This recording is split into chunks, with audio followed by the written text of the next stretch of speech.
we're going to take you on a nomadic journey today.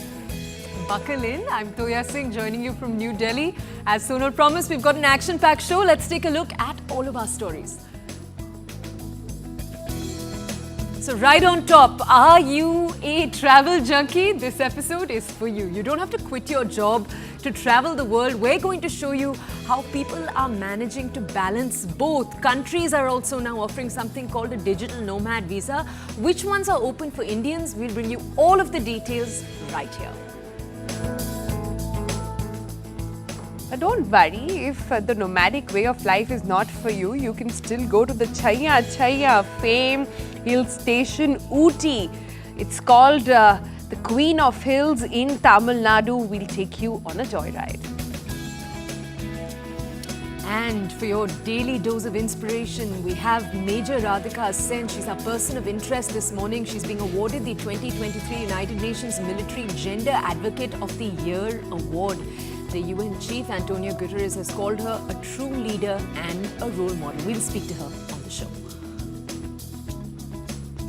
And so much of traveling around, we have to talk about the means of transport. Then auto segment on the program, we get you a review of the Ather Rista, more sensible than sporty. Details coming up.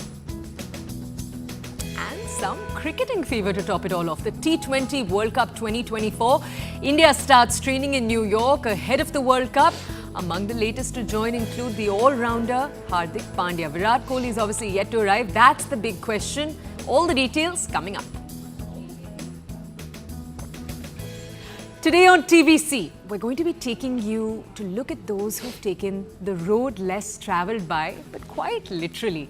Unlike you or me, who get to go max for a few weeks of travel in a year, today we're going to be looking at the phenomenon of digital nomads. These are people who've found work that they can do remotely so that they can actually fulfill their hunger to see the world and at the same time continue to climb the corporate ladder. Well, these are not people like you and I, okay? So this is not a desk job 9 to 5. The pandemic sort of ushered in a new era of work where work from home actually became a mainstream concept. And today we look at the stories of people who never went back to office actually and continue to find ways to take their morning meetings, sometimes under the palm trees in Kerala or huddled in a little cafe tucked away in the Himalayas. But it gets even better. So what we wanted to also look at today was the concept of digital nomad visas. These are special visas that allow Indians to live and work abroad for extended periods of time without having to navigate the complexities of traditional work visas. So what we're showing you right now is a list of 10 countries that offer digital visas to Indians. This is from a recent report in the Indian Express. The eligibility criteria for these typically include the basics. So you need a clean criminal record, you need financial stability, and you need compliance with specific countries you're applying for. But the requirements, etc., are pretty much, sometimes there's an income threshold, work experience requirements, pretty much the basic of what a visa would ask you for. But the difference here is that typically it's valid between 6 months to, in some cases, even 2 years. And this is only an option for those who are in specific or freelance-friendly industries? Maybe, maybe not. That's what we're going to take a look at. Is this only for those who have no families that they have to pay for, to love, to take care of? Again, that's a question we're going to look at. And how much money do you have to have saved in the bank to do any of this? All of these questions. Is this really an accessible option for each of us? To bust some of these myths, we decided we need to bring you to the digital nomads. We brought the digital nomads onto TBC. Let's start with our first nomad of the episode. He is Nischay. He's a photographer by profession. Nischay currently is on a mission to live out of his caravan, to live on wheels for 365 days. He's covered already half of it already. Let's bring him on. He also doesn't have a house. We figured out he just has a small pad in Jaipur, which is basically his storage space. And let's understand his life in a little bit more detail now. Good morning, Nischay. You are in your caravan as you join us. It's really lovely to see you there. But tell us, how is the home on wheels really treating you? And how long have you been there, been in that caravan which you call home now? Yeah, I'm currently doing like a road trip of 365 days, and I have already completed like 135 days. Like I started back in November. So yeah, or like I'm traveling in it. I traveled in like Rajasthan, Gujarat, and Madhya Pradesh, and I went to Uttarakhand during this trip. And currently I'm in Himachal. So yeah, it's my home on wheels. So I sleep inside. Like I have a washroom, kitchen, and everything inside. Nisha, one of the things we're discussing is the kind of careers you can do. In your case, you're a photographer. Is this a very, very well suited job for a photographer? A very well suited life for a photographer? Yeah, yeah. Like it's perfect. I think so. Caravan is a perfect thing for a photographer, like for a travel photographer.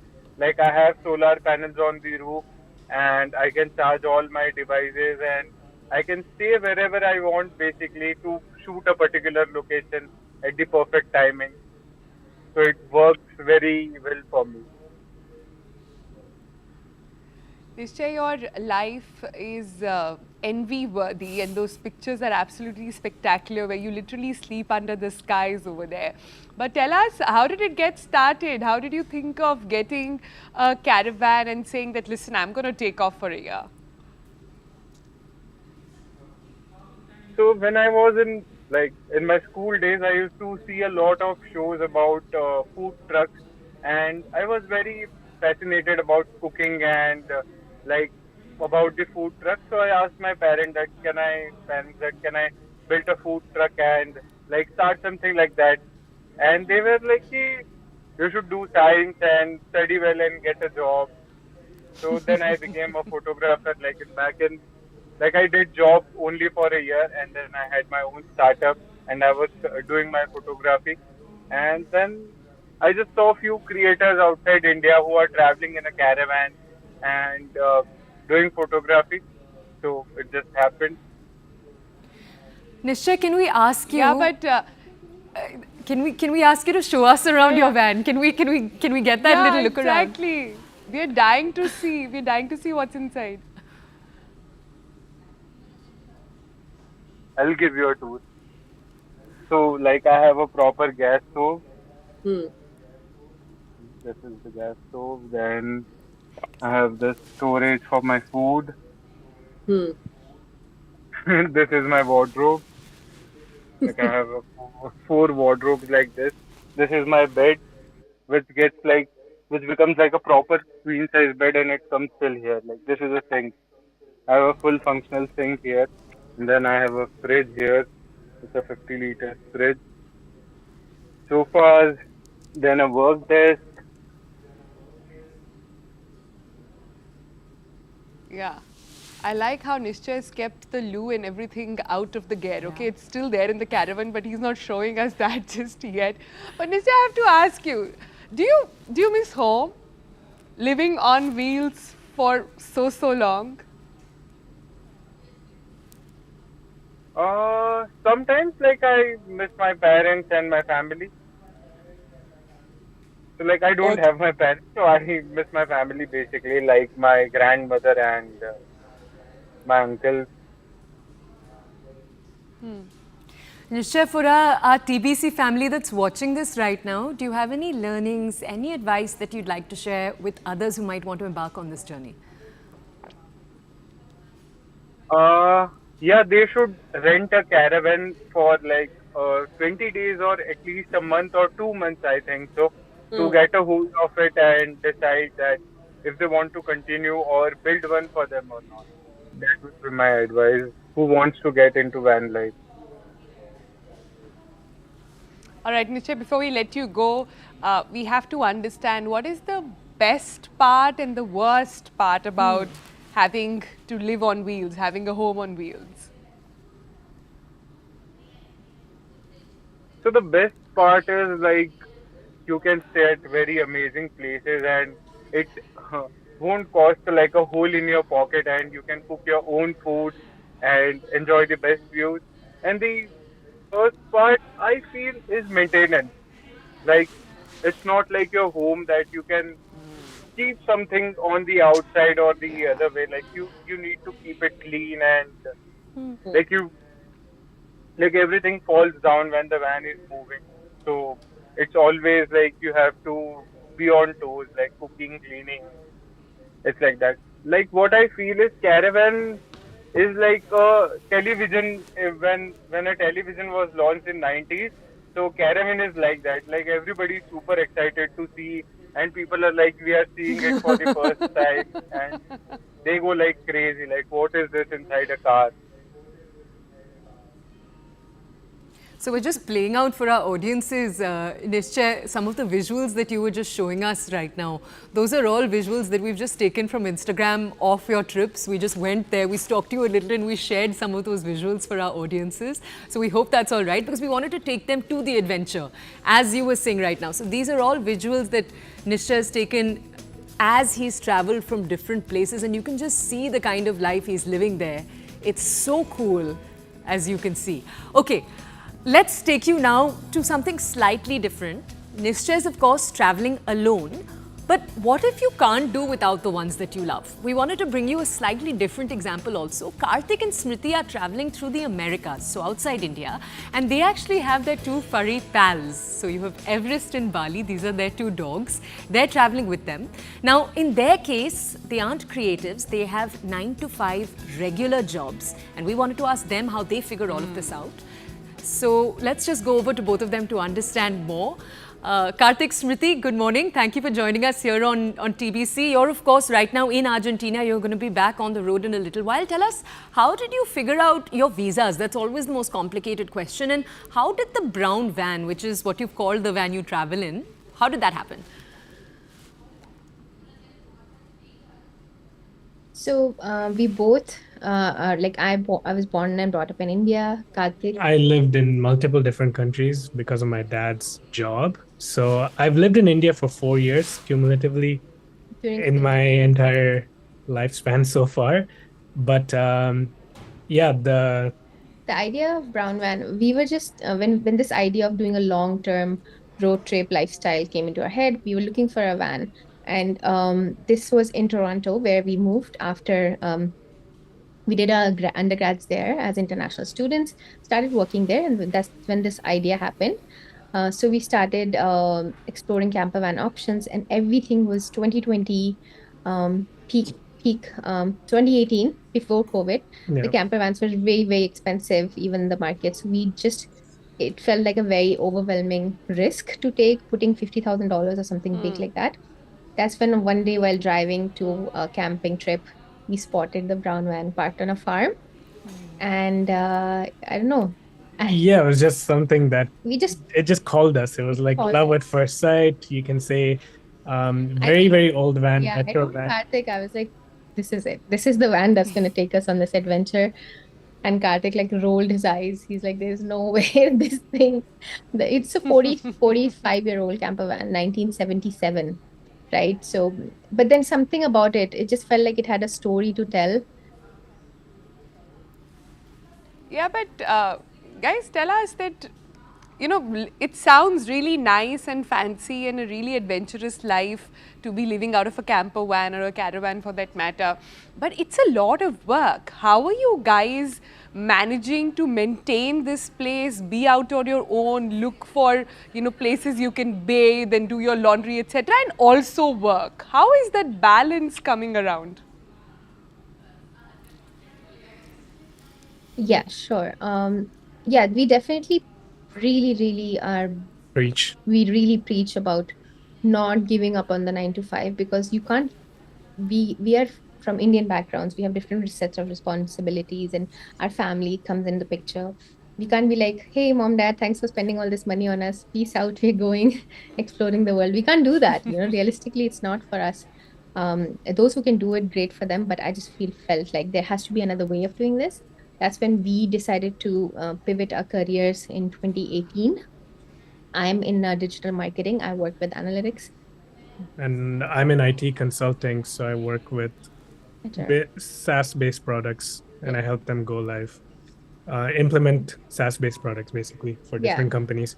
So yeah, we pivoted towards leaving our regular full-time jobs and started going through exploring the freelance model. And And also, sorry to interrupt over. you, but the one thing we did before that, it's very true that you cannot pivot a role that is like you can't make a freelance model work for long term if your role is very people oriented, right? If you're a manager, if you're someone who has like a team of 10 people under him, if you have a very people True. oriented role, then it's really hard to pivot to that freelance model. It does, you don't get the liberty. But one thing with remote roles is you really have to out, like you cannot We're almost over delivering deliver. and overachieving Yeah. than maybe if we were in the office. Yeah. Just because of, I don't know, maybe it's just we're also trying to compensate for the lifestyle Yeah, that we are leaving. you don't want them to question your lifestyle choices, right? Yeah. So we are always over delivering and never missing a deadline. Like work comes on the priority for sure. Wow, those are some front bencher answers. Can you tell us, this is slightly personal, but do you both ever get sick of being around each other because you're traveling from country to country, stuck next to each other in a caravan? Yeah, I mean, we definitely take space from each other, especially because we're in such close proximity to each other in the van. We don't really have separate rooms to go to. Yeah. We're pretty much in each other's space the entire time. But we have a basic set of routines that we do separately. So, for example, I'm a morning person, so I wake up early and I'll take the dogs out for a long walk, and she stays alone in the van and does her morning routine. Yeah. And we kind of keep that separate, and that's when we have our me time. Yeah, the mornings are very crucial. Karthik will go for his long walk with the dogs. I'll do my whatever morning routine I have to do. That gives us a little clear. And then we do work in separate lines of work per se. So we do have a separation in that, but we do come together as creatives also. We do run our Instagram page and YouTube, right? So we are working on that together. So there is an overlap in the work and life also for us But in also that we sense. kind of just don't, we are very similar people. So I think that works really in our favor. If you're, we don't seek, there are not too many differences that we have as human beings. We approach problem solving the same way. We approach our social responsibilities, all of that the same way. So the values are very similar. Like we both aspire to have the same things in life. That kind of helps with a lot of conflicts. Like we haven't had any major fights, disagreements, yes. Karthik and Smriti, who are you guys? You're really making us question our life choices altogether. But let's come down to logistics. You know, it sounds like a dream, but how easy or difficult is it to get the paperwork out of the way? If you're in India, if you want to travel with just your pet, it's a nightmare. Then doing cross country on a caravan, how does that work? Yeah, when you plan something like that, these processes build up in your head. They sound very overwhelming till you do it. Once you do it, you're like, oh, it wasn't as bad as I thought. Because it's like certain documents you need, you procure them, and almost all of Pan America, the They repeat. requirements are same. So if you do one border crossing with the dogs, you Ah. understand, okay, these are the documents I need. For the car inspection, the import permit for the car you need the car insurance, of course, visa on arrival paperwork. So there are 4 or 5 documents that we need. I can just go in the order. First is the import permit for the car, TIP, temporary import permit, car insurance, which you get at the border. Visa on arrival for both of us because we had US tourist visa for 10 years on our Indian passport. Yeah. Which gives you visa on arrival for like 80% of these countries. So we didn't have to worry about visa on pretty much all of the countries. Then the dog certificates, Which is basically a veterinary checkup in every from the country. previous country you were in, and then you present it to the country that you're entering.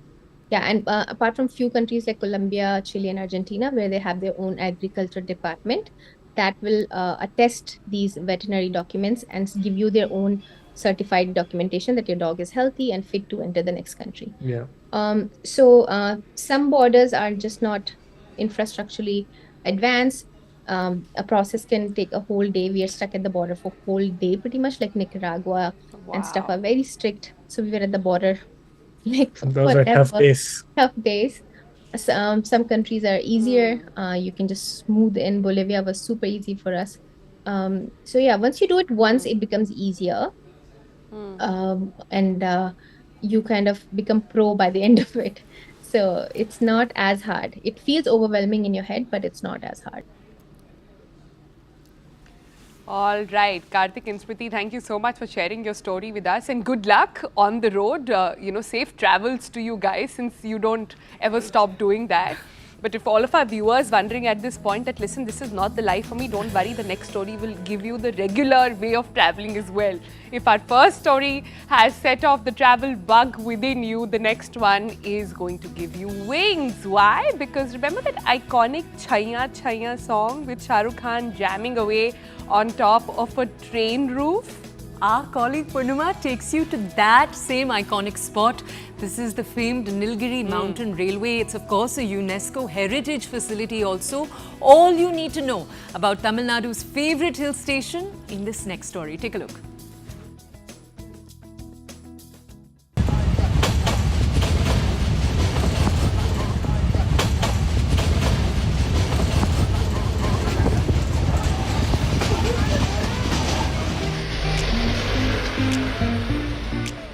As temperatures soar across India, there are still some places offering a refreshing respite with their cooler climates. One such famous getaway in Tamil Nadu is Ooty. Ooty, also known as the Queen of Hill Stations in Tamil Nadu, currently has temperatures around 19 degrees Celsius.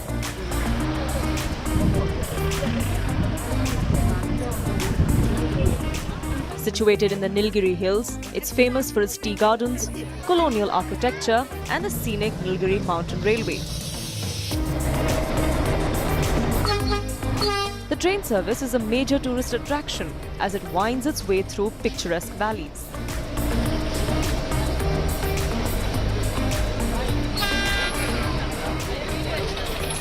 This is the Nilgiri's mountain train, also called the toy train. You can find the first train is going to start at 9:15 a.m.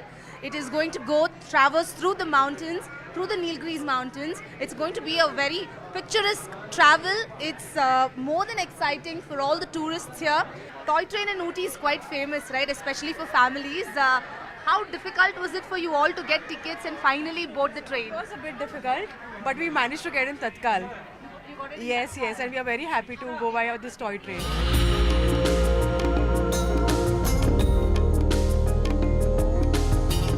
If the joyride looks familiar to you, don't be confused. This is the same place SRK's famous song Chaiya Chaiya was shot. We are inside the Nilgiri's mountain train. This in fact is from Ooty to KT. It's a weekend special. It's a 2-hour train journey. It goes to KT. Most of the cine shoots, including Chaiya Chaiya song, where you have the artificial tunnel, all those were shot here.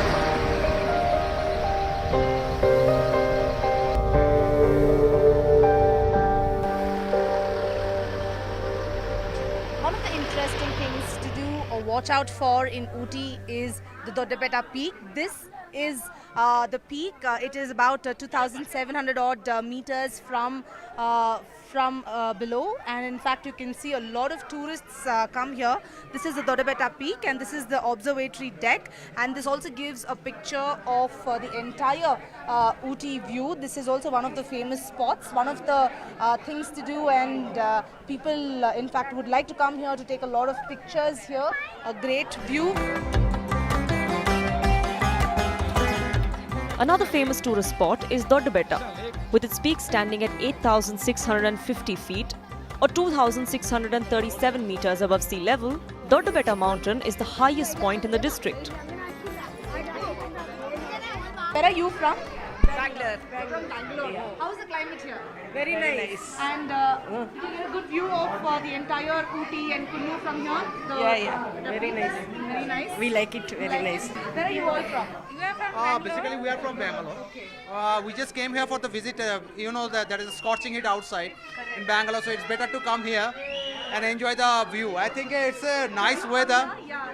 Nice weather. And how's the peak from here? The view from here? Obviously, Ooty is known for like view. So as well as like, you are having like coolest weather here so far in South India. So that's why I think everybody would be enjoying here.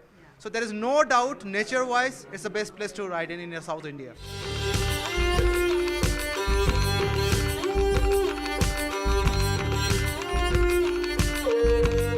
Pleasant climate combined with beautiful landscapes makes Ooty a popular destination for honeymooners and families alike.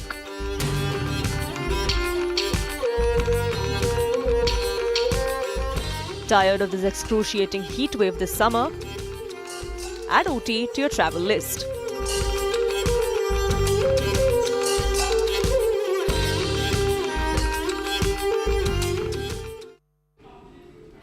Okay, we hope we've got the wandering spirit in you wide-eyed and awake. Let's head into a quick break. After the short break, something very different. We want to give you that inspiring kick to your morning. We're taking you to Major Radika Sen. She's joining us.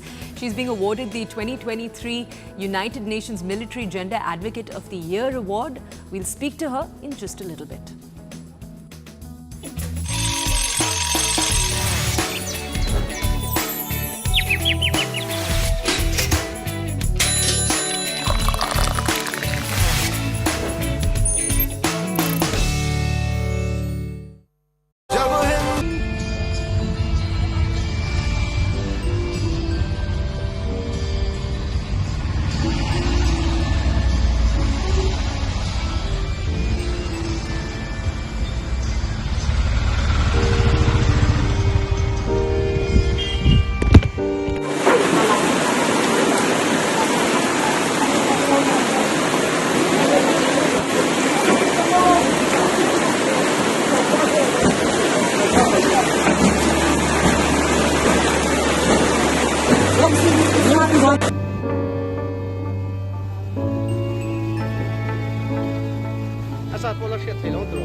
Since last night, the overflow of two major rivers has resulted in significant flooding in a part of Imphal East and Imphal West.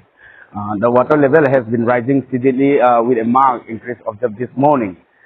Despite the authorities' effort to contain the overflow until 2 a.m., they were unable to prevent further flooding. As a precaution, schools in the affected areas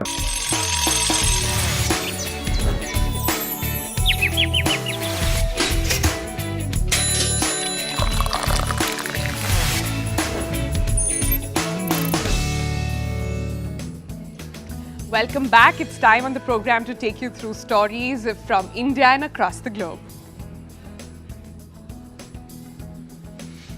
Many of us avoid going out when it is raining, but there could be some scientific reasons why we should change the way we think about a downpour. Scientists from UK have discovered something very interesting about rain. It could improve our mental health by releasing negative charged ions into the air. These ions are created when water droplets hit hard surfaces, which help relieve stress and boost energy levels. Walking in the rain or a post-rain can enhance well-being, offering benefits similar to those from waterfalls, waves, and the morning mist.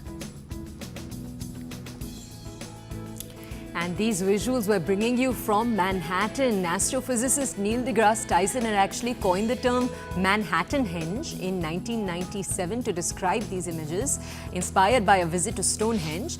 The alignment, essentially what's happening in these images is the alignment of the setting of the sun with Manhattan's street grid. It's framed by skyscrapers and it resembles the solstice alignment at Stonehenge.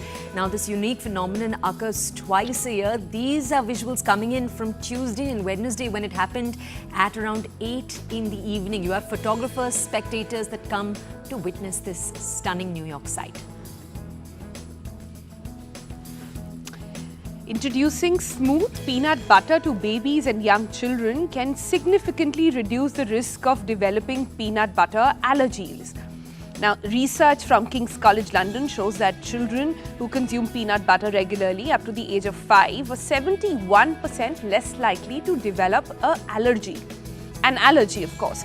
Now, this new approach contrasts with the previous advice to avoid peanuts, which has been linked to an increase in the allergies. We're taking you now to Dr. Errol Gellard, who is leading a study on the Haley Smart Inhaler. It's a device that attaches to regular inhalers and provides reminders and feedback via a smartphone app. This technology aims to enhance asthma control by ensuring regular medication use, potentially reducing asthma-related hospitalizations and deaths by monitoring correct medication usage. A survey by the Reuters Institute in Oxford University found that only 2% of Brits use AI tools like ChatGPT daily, despite the buzz around generative AI.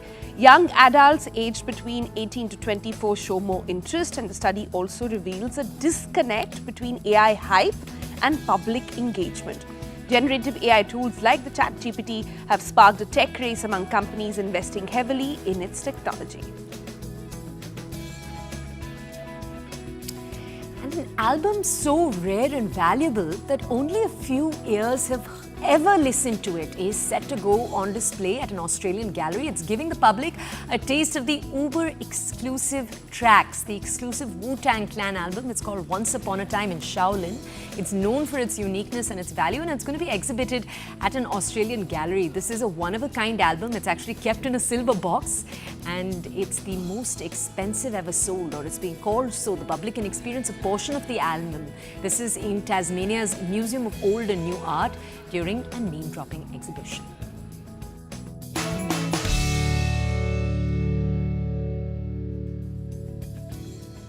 All right, from all those interesting facts to our person of interest this morning, today we meet Major Radika Sen, who served with the United Nations peacekeeping mission in the Democratic Republic of Congo and is now set to receive the UN Military Gender Advocate of the Year award on the 30th of May.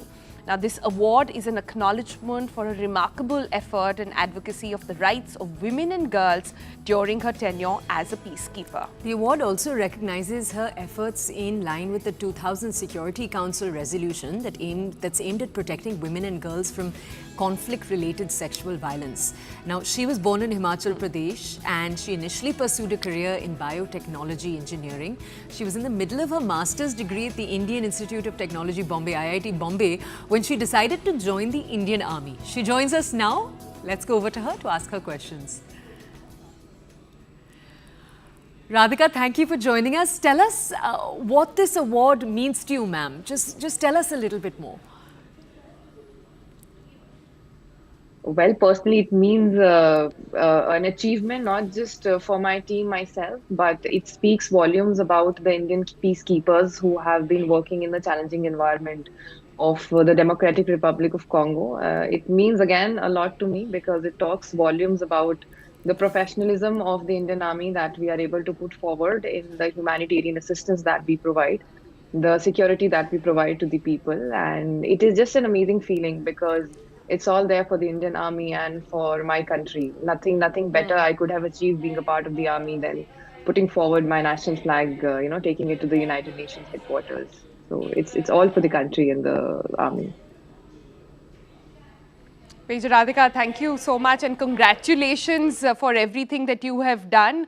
It's only wise that an Indian, a land of peace, a land of Gandhi, is getting into the Peace sort of Keeper Award as well. But tell us, what has been the most describing or sort of the most described to us the most challenging part of this entire journey that you have undertaken?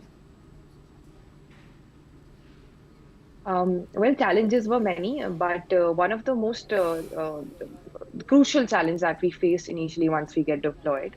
So there was a anti-Monusco sentiment which were already existing in the society. It had started in June 2022, and it was difficult for us to reach out to people and convince them, to tell us their problems so that we can find a solution to it. So initially, we started by speaking to the leaders of the society. But over the period of time, we realized that the picture that they are portraying is not really the true picture. And slowly, we started taking risk by moving out and engaging with the locals directly, speaking to the internally displaced people, moving out in the IDP camps with protection and trying to know their problems. Subsequently, we have to put in a lot of effort in order to carry out perception management of the people, because whatever the anti-Monusco protest that existed, it was only because of the misinformation that was spread in the public. So we had to work a lot through different means, like we conducted various awareness lectures for people. We had through various WhatsApp groups, we would spread knowledge about the work that the UNESCO is conducting in the mission. How interesting. Major, tell us, now of course you have the accolade with you. What do you plan to achieve next with the accolade? Well, I never thought about this thing. I am one person who always advocates for the gender equality, and I feel that there is nothing a woman cannot achieve if you give her the right conditions, the right freedom to do something. And by just getting that award, I think I've achieved something in life, because this is something I always talk to people about, that we are not less than anyone. Where it will take me, I have not even thought about it, but this is something that I've achieved, I would say. And on that note, Major Radhika, do you have a message for other women who are in the armed forces or dream of being in the armed forces one day? Well, I would just say, the thing I said earlier, there is nothing a woman cannot achieve if you give her the right kind of conditions and the freedom to do something. Whatever I have achieved in my army career, it is because of the training that has been given to me in the army, and because of so many women officers I have got inspired through. So I would say there is no shortcut in life. You will always have to do the hard work. Being a woman, you might have to go that extra mile to prove yourself and to tell it to the people that yes, we are also there, and we are, just equal to what you people can achieve, what a man can achieve. So yes, my message is, don't take shortcuts, keep working hard, find an aim for yourself in life, and you'll do wonders.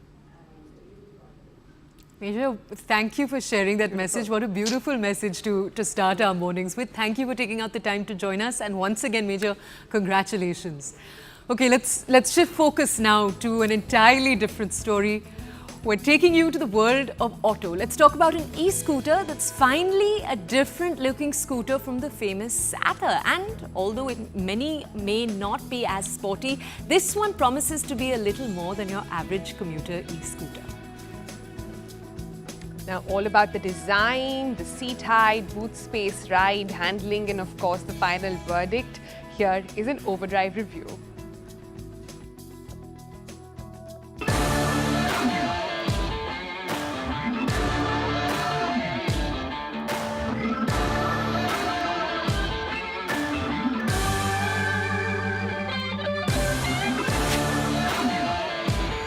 Now think electric scooters out here in India and factor in a manufacturer like Ather Energy. Up until today, you only had the 450 scooter to contend with, because ever since the company started off in 2018, well, yes, you only had one scooter, which was the 450. And of course, there were different permutations and combinations in terms of battery size, features, tech, and all that the scooter had to offer in terms of all those aspects, well, you just had that one scooter. Until today, it remains a very performance-centric machine. So not the best in terms of e-scooters if you fancied yourself a comfortable, easygoing, spacious family scooter. Well, that was until today, because we are out here with the new Ather Rista. This is the Z-spec variant. It isn't the top-end variant with the 3.7 kilowatt battery. It has the rather smaller 2.9 kilowatt battery, and we have just a couple of hours to figure out what we can gauge from it. So let's figure out what this scooter brings to the table.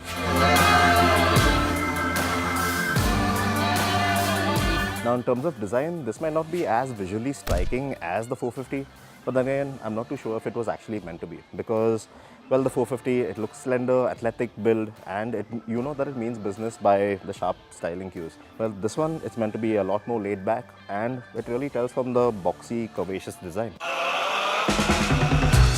Now, it's nowhere as aggressive as something like the 450X, and you could even compare the Rista to something like the TVS iQube, which is a very nice, balanced commuter e-scooter by way of its overall design aesthetic. The levels of fit and finish are good, and the paint quality is very fitting too. Now, if there's one outstanding or unique bit about the scooter, it would have to be the broad and accommodating seat. Measuring at 900 mm in length, Ather claimed this seat to be the largest seat for any scooter currently out there, and that includes the petrol-powered ones as well. And it is very accommodating, that's for sure. But better still is the 34 liters of room you have under the seat, because you see, you can actually fit in a full face helmet in there. And there's a small compartment to keep stuff like your wallet or washcloth separated from the rest of the items you have in there. There's even this basket that fits into the boot, which can be quite handy while you're out running grocery errands. Clever idea, but that'll cost you extra. Now, even in terms of features, well, the Rista packs quite a decent amount of kit, because you get stuff like the magic twist throttle from the Ather Apex, which is the latest 450 model, which works as a kind of different braking system if you don't really want to employ the levers. Then you have stuff like coasting regen, auto hill hold, skid control, which is traction control in Ather speak, and of course you do have ride modes as well.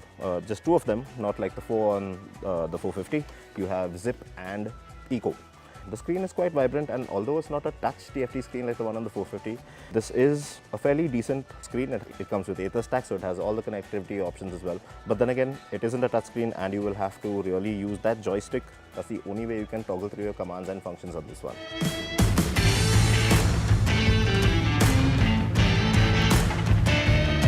So you have the same battery options that are carried over from the Ather 450X.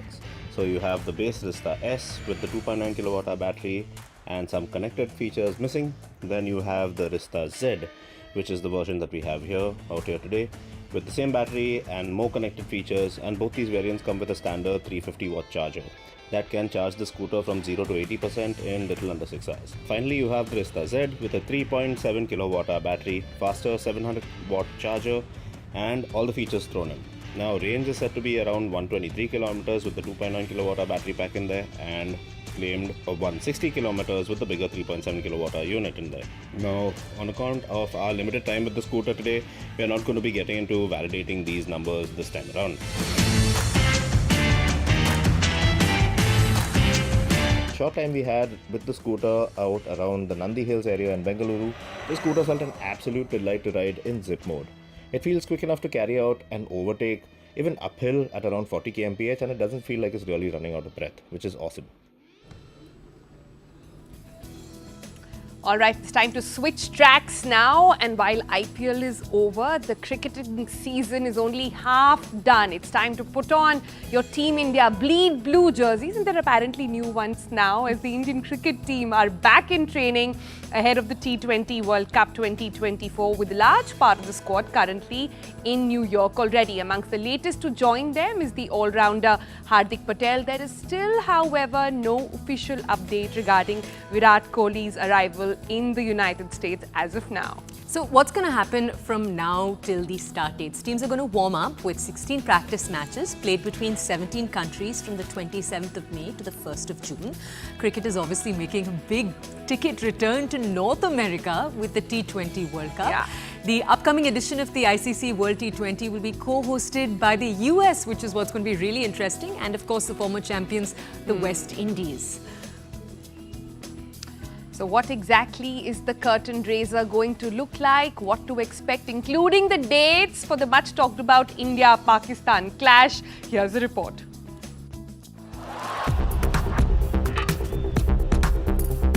It's time to gear up for T20 World Cup 2024 as we are just a few days away from the marquee event. Well, Team India has already reached New York. They are having a good time over there before they take on Ireland on June 5th in the T20 World Cup. But before that, they'll play a warm-up match against Bangladesh on June 1. But all eyes are set on that big match, India versus Pakistan, on June 9th in New York. Well, the tournament will begin on June 2. According to Indian timings, 6 a.m. will be the start of USA versus Canada match, the first match in this T20 World Cup. The co-hosts, USA will take on Canada.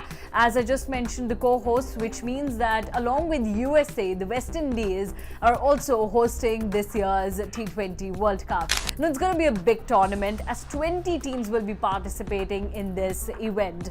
This is for the very first time when 20 teams will be participating in a T20 World Cup, the highest ever in any edition. Now, all these 20 teams are divided into 4 groups of 5. Each team will play with 4 other teams in their respective groups, and the top 2 teams from each group will move to the Super 8 stage. And in the Super 8 stage, the top 2 teams will move to the semi-finals, and the top 1 team from each semi-final will go to the final, which will be played in Barbados on June 29th. It's going to be a fun cricketing affair from June 1st to June 29th. June 1st, I'm saying, because it's going to be India-Bangladesh warm-up match, and cricket fans here in India can watch each and every match when it comes to their team, the team in that blue jersey. Well, if we talk about, the interesting factors of this T20 World Cup, then there is one very important factor, and that's about the semi-final, the second semi-final of T20 World Cup. There is no reserve day for the second semi-final. However, there are reserve days for the first semi-final and the final match.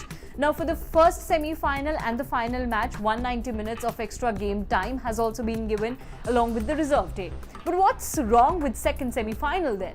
Well, before that, let me tell you that Team India is in Group A along with Pakistan. So if Team India manages to reach to the semi-final, then they'll play the second semi-final only, and that's because of the timings. The first semi-final is going to be a night match in the US, which won't match the timings of the Indian audience. And if we talk about the second semi-final, then that's a day game, which means that it'll start at night according to the Indian timings. It'll start at 8:30 p.m. IST. And that's why Team India, if they qualify for the semi-final run, then they'll play the second semi-final. Now, there is no reserve day for the second semi-final because for the second semi-final, they have given 250 minutes of extra game time on that day itself. There is only one match day gap between the semi-final and the final, and that's why they can't afford to put that second semi-final to a reserve day if rain interrupts the match or if bad weather forces the management side to postpone the match. They'll be able to postpone the match for only 250 minutes on that day, 27th of June. Whereas if we talk about the final match day, they still have a reserve day for that. So that's one very interesting thing about the second semi-final. No reserve day for the second semi-final. So that's that about T20 World Cup, but everyone's excited for that one big match. Whenever it comes to any World Cup, India versus Pakistan is always a big match, and this time around, India will be hoping for that cup. Last year in the ODI World Cup, Team India didn't make it to the trophy because they lost it to Australia in the final match, and this time around, England are the defending champions. So the wait's gonna get over this time, and we're just hoping for Team India to lift the trophy. So let's see what happened there in the US and the Caribbean, because it's time to roar for Team India as they are going to go in another World Cup, but this time around in T20 format. Okay, and with that, we're at the end of our Thursday show. That's if you're still seated on your seats and we haven't managed to get that travel bug in you going. For now, though, goodbye. See you.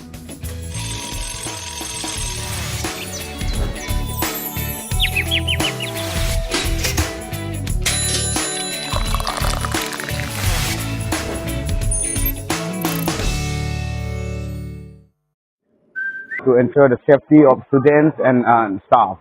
Also, the Chief Minister N. Singh personally inspected the flood-affected areas in Kangla yesterday. During his visit, he urged residents to remain calm and not to panic. He also assured them that comprehensive efforts are underway to manage the situation. Security personnel, officials from the Water Resources Department and volunteers are working tirelessly to control the flooding and mitigate its impact on the community. Local residents are taking proactive measures by shifting their properties to safer locations in an effort to protect their belongings from the rising water. The Chief Minister emphasized that all the available resources are being deployed to address the crisis, and he praised the dedication of those involved in the relief effort.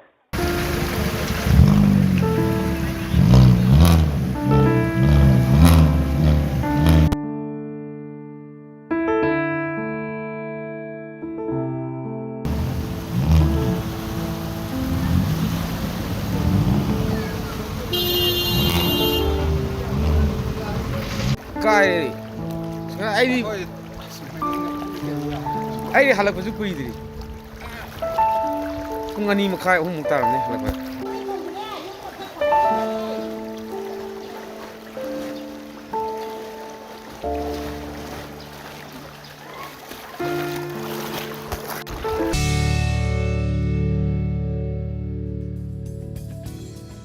All right, from all those interesting facts to our person of interest this morning, today we meet Major Radika Sen, who served with the United Nations peacekeeping mission in the Democratic Republic of Congo and is now set to receive the UN Military Gender Advocate of the Year award on the 30th of May. Now, this award is an acknowledgement for a remarkable effort and advocacy of the right.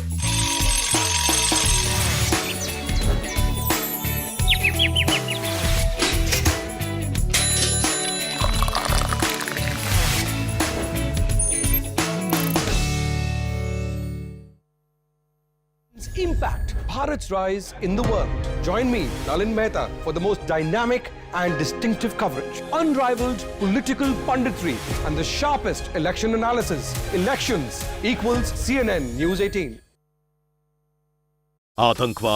Girls during her tenure as a peacekeeper. The award also recognizes her efforts in line with the 2000 Security Council resolution that's aimed at protecting women and girls from conflict-related sexual violence. Now, she was born in Himachal Pradesh and she initially pursued a career in biotechnology engineering. She was in the middle of her master's degree at the Indian Institute of Technology, Bombay, IIT Bombay, when she decided to join the Indian Army. She joins us now. Let's go over to her to ask her questions. Radika, thank you for joining us. Tell us what this award means to you, ma'am. Just tell us a little bit more. Well, personally, it means an achievement, not just for my team, myself, but it speaks volumes about the Indian peacekeepers who have been working in the challenging environment of the Democratic Republic of Congo. It means, again, a lot to me because it talks volumes about the professionalism of the Indian Army that we are able to put forward in the humanitarian assistance that we provide, the security that we provide to the people. And it is just an amazing feeling because it's all there for the Indian Army and for my country. Nothing better I could have achieved being a part of the Army than putting forward my national flag, taking it to the United Nations headquarters. So it's all for the country and the Army.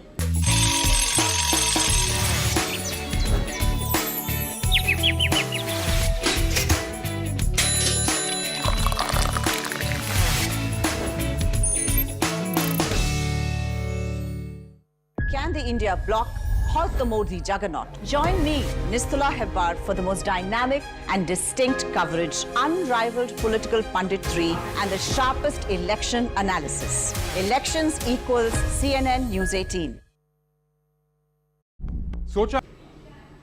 Major Radika, thank you so much and congratulations for everything that you have done. It's only wise that an Indian, a land of peace, a land of Gandhi, is getting into the Peace sort of Keeper Award as well. But tell us, what has been the most describing or sort of the most described to us the most challenging part of this entire journey that you have undertaken? Well, challenges were many, but one of the most crucial challenge that we faced initially once we get deployed. So there was a anti-Monusco sentiment which were already existing in the society. It had started in June 2022, and it was difficult for us to reach out to people and convince them, to tell us their problems so that we can find a solution to it. So initially, we started by speaking to the leaders of the society. But over the period of time, we realized that the picture that they are portraying is not really the true picture. And slowly, we started taking risk by moving out and engaging with the locals directly, speaking to the internally displaced people, moving out in the IDP camps with protection and trying to know their problems. Subsequently, we have to put in a lot of effort in order to carry out perception management of the people, because whatever the anti-Monusco protest that existed, it was only because of the misinformation that was spread in the public. So we have to work a lot through different means, like we conducted various awareness lectures for people. We had through various WhatsApp groups, we would spread knowledge about the work that the UNESCO is conducting in the mission. How interesting. Major, tell us, now of course you have the accolade with you. What do you plan to achieve next with the accolade?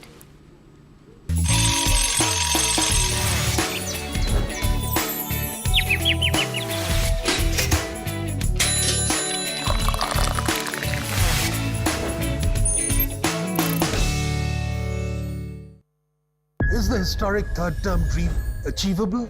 Join me, Shapun Das Gupta, for the most dynamic and distinct coverage, unrivaled political punditry, and the sharpest election analysis. Elections equal CNN News 18. India's #1. Well, I never thought about this thing. I am one person who always advocates for the gender equality, and I feel that there is nothing a woman cannot achieve if you give her the right conditions, the right freedom to do something. And by just getting that award, I think I've achieved something in life, because this is something I always talk to people about, that we are not less than anyone. Where it will take me, I've not even thought about it, but this is something that I've achieved, I would say. And on that note, Major Radika, do you have a message for other women who are in the armed forces or dream of being in the armed forces one day?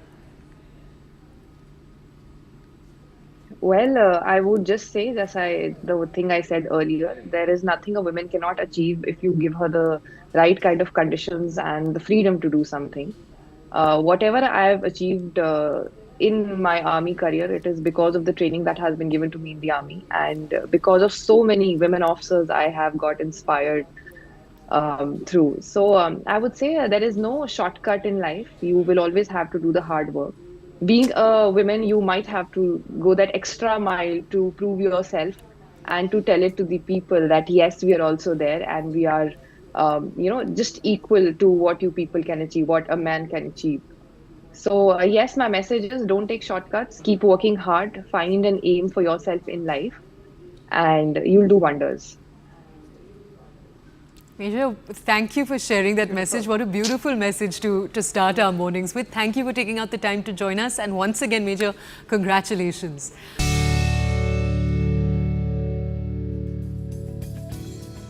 All right, from all those interesting facts to our person of interest this morning, today we meet Major Radika Sen, who served with the United Nations peacekeeping. States be the opposition's trump card in these elections? Join me, Suman Sri Raman, for the most dynamic and distinct election coverage, unrivaled political punditry, and the sharpest election analysis.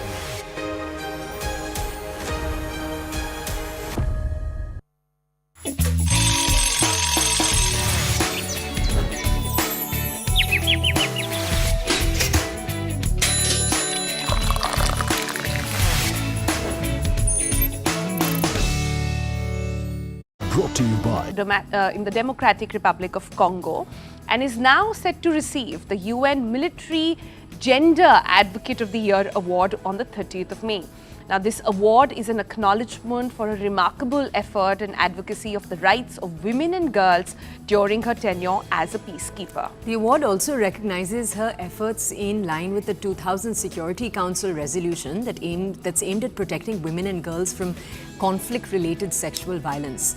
Now, she was born in Himachal Pradesh and she initially pursued a career in biotechnology engineering.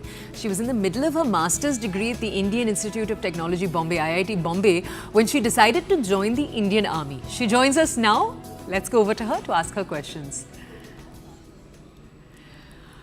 Radika, thank you for joining us. Tell us what this award means to you, ma'am. Just tell us a little bit more. Well, personally, it means an achievement, not just for my team.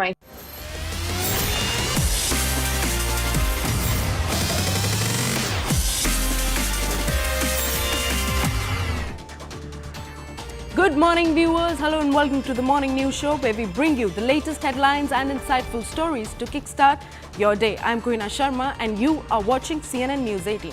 First up, on top of this bulletin, we're tracking some updates on the heat wave alert. Now, Delhi temperatures have soared to possibly the highest ever level on Wednesday, with the mercury touching a whooping 52.9 degrees Celsius amid the heat wave. However, the meteorological department has now issued a clarification claiming that it could be a sensor error. Now, the IMD says it is examining the data and sensors. Now, it has also said that the heat wave conditions will reduce in the next 2 to 3 days due to the approaching western disturbances and southwesterly winds blowing from the Arabian Sea to the northwest India. Remember, a severe heat wave alert has been placed for Delhi and many other states in North India.